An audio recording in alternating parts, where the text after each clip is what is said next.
The city holds its breath. Rain lashes the streets, mirroring the fear that has gripped its citizens. A child has vanished. 10-year-old Leo Evans, last seen playing in the park, has disappeared without a trace. Now Detective Inspector Alistair Blackwood, a man known for his sharp mind and unwavering determination, takes on the case. Prepare yourself for an immersive audio experience unlike any other. To fully lose yourself in the world of Detective Blackwood, we recommend listening with headphones in a dark room. Let the soundscape envelop you, transporting you to the heart of the mystery. The incessant drumming of rain against the frosted window pane did little to soothe Detective Inspector Alistair Blackwood's nerves. The case file lay open on his desk, the missing child's picture staring back at him. 10-year-old Leo Evans, last seen 3 days ago at the park near his home. Leo's disappearance had the city on edge. The park, usually bustling with children's laughter, now stood eerily silent, shrouded in a blanket of anxiety. The local constable, a young man named Davies, had been working tirelessly, but the lack of leads was starting to wear him down. A knock on the door announced Davies' arrival, his face etched with fatigue. Inspector Blackwood, sir. We've finished interviewing the neighbors again. Nothing new, I'm afraid. Blackwood, a man whose gruff exterior hid a sharp mind and a keen sense of justice, studied the young constable for a moment. Don't lose heart, Davies. We'll find him.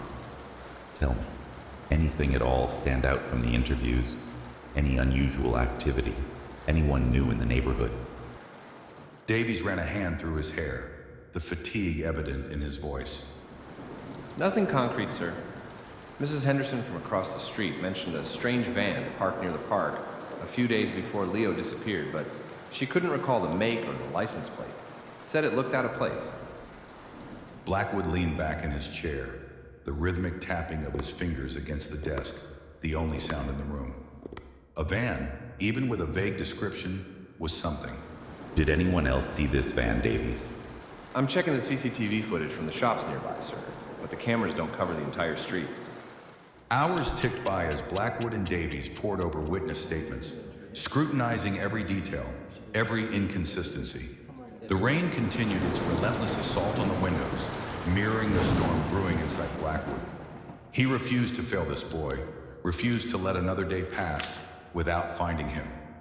As dust settled, casting long shadows across the city, a breakthrough came.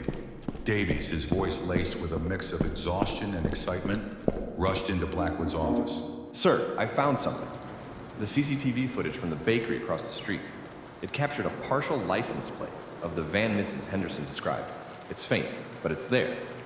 A surge of adrenaline coursed through Blackwood. Finally, a tangible lead. He studied the grainy image, his mind racing. The partial plate was enough to narrow down the possibilities. He could feel it in his gut. They were close.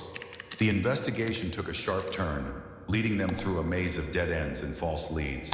The van belonged to a rental company, and the renter had used a fake ID. But Blackwood, with his unwavering determination, refused to let the trail go cold. He meticulously pieced together the scant clues, his mind working like a well-oiled machine. Days turned into nights, the relentless pursuit of justice fueling Blackwood's every move. He barely slept, his mind consumed by the case. The image of Leo's smiling face in the photograph served as a constant reminder of the precious life that hung in the balance. The break came from an unexpected source, a local pawnbroker who had recently received a distinctive compass, one he vaguely remembered buying from a man driving a van. The description of the van matched the description taken from Mrs. Henderson's account. The net was closing in. The pawnbroker's information led them to a derelict warehouse on the outskirts of the city. The air hung heavy with the stench of dampness and decay as Blackwood and Davies approached cautiously, their footsteps echoing in the silence. Inside, they found Leo, scared but unharmed, huddled in a corner. The relief that washed over Blackwood was palpable. As he scooped the boy into his arms, he felt a surge of emotion he rarely allowed himself to show. The perpetrator, a disgruntled loner with a history of petty theft, was apprehended trying to flee the scene. Justice would be served. But for now, Blackwood allowed himself a moment of quiet satisfaction. He had kept his promise.